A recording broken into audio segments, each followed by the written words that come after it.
Welcome back to the podcast, guys. Okay, so in this week's string sequence of episodes, we are talking about the, what are we calling this? The seven-figure Launchpad. This is the ignition sequence that you need if you're trying to get your business off the ground and you're starting it from zero, or if you already have a little bit of momentum. Maybe you're a five-figure, you're doing six figures, and you're like, I'd like to scale to seven figures and beyond. Well, this sequence of episodes is about 5 or 6 episodes long. I'm going to break down a framework that I use called the Escape Velocity Framework and go part by part in that framework to help you optimize the different componentry of your business to get to your destination. Okay, so in the previous episode, if you haven't already listened to that, I really recommend you go listen because I lay out the outline of the Escape Velocity Framework.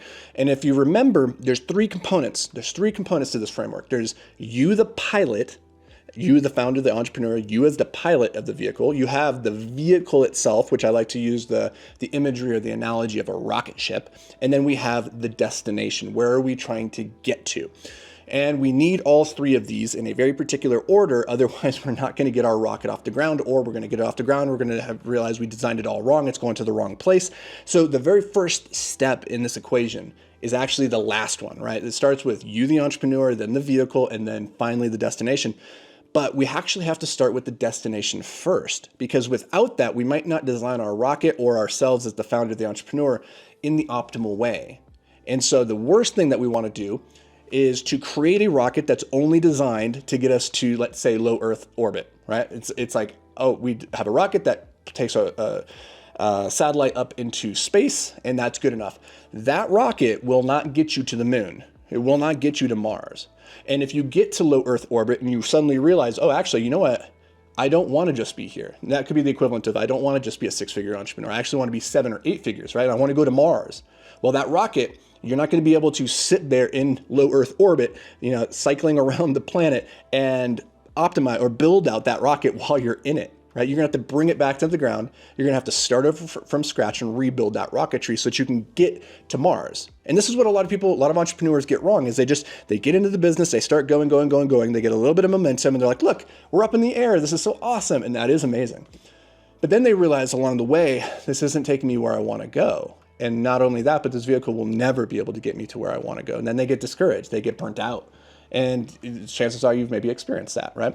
So we want to avoid that pain by just starting very clearly with the end in mind. So this is the very first thing that we're going to talk about in this episode is setting the destination. Where is it that we're trying to get to? And so the question to ask yourself is, what's the goal? What's my desired outcome? If you were to fast forward 5, 10, 15 years from now, and everything has gone swimmingly, has gone better than you could have ever possibly imagined, what does that reality look like? You want to get as crystal clear about that vision as possible.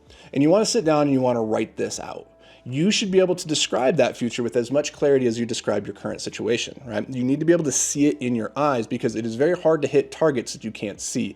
The more clearly we can see it, the more quickly we can move towards it. Clarity equals speed. When you're not clear about where you're trying to go, you start to hem, you start to haw, you look left, you look right, and you're not moving forward with targeted intensity, right? So clarity leads to speed. And so this is where we want to start, is getting really clear about what's that desired outcome that we're building towards. What does winning look like? And some of the questions you're going to want to ask yourself is, in 5 years, let's say, you're going to want to do this on different time frames, like one year from now, 5 years from now, your 15 year.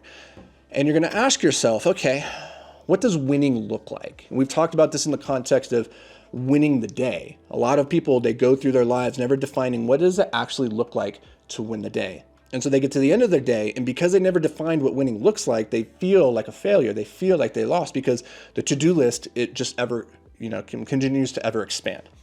So we want to avoid this by starting by defining what does the win look like? What's the win contingency? So maybe that's a revenue number. Maybe it's a profit number. Maybe it's a amount of hours that you're working number. Maybe it's a number of products or types of products that you're building. Maybe it's I want to have a certain size team, or maybe that's I want to be managing 1,000 people, or I want to have a team of 100 people. Or maybe it's the reverse and you decide, I'd rather build a business that is as small and as profitable as possible. I don't care about doing $100 million in revenue. All I really want is to make $2 million a year in profits. And I would like to keep my team as simple and small as possible while delivering the most amazing, exceptional product experience for my customers. And that is going to inform a very different journey than if you were saying, you know what, I want to build $1 billion company. And I want to be managing a complex team of 1,000 people across 3 different continents, servicing this wide plethora of different product suites, right? Very different companies that you're trying to build. Getting clear on that from the beginning will help you make decisions as you go along the path. And so when the question becomes, okay, how do we continue scaling here? If you've decided I want to keep it small and I only want to be managing a team of 2 to 5 people, well, then when you get to 5 people and you're running into roadblocks, you already know it's not acceptable to throw more people onto the problem, because labor is only one way to solve a problem. And it's often the easiest way is just to throw more bodies at the problem. But if your goal is to keep the team small and keep profitability high and keep the quality of the product to consumers very high, then you have to solve that problem in a very different way. But having that constraint to say, I don't want to be managing a big team, will help you define what are the things you are willing to sacrifice and what are the things you're not willing to sacrifice. So another way to think about this is, what would a Pyrrhic victory be? A Pyrrhic victory is just a really cool term for you win the battle, but you lost the war. Or you won the battle, but at such extreme cost that really there was no winner. It'd be like two armies battling. And 1,000 people on each side die and your army is decimated, but you're the last standing person. And so technically you've won, but at what cost, right? So it's a war that you've won, or a battle that you've won, a victory that's not really worth winning. That's a Pyrrhic victory. And this is very common in entrepreneurship.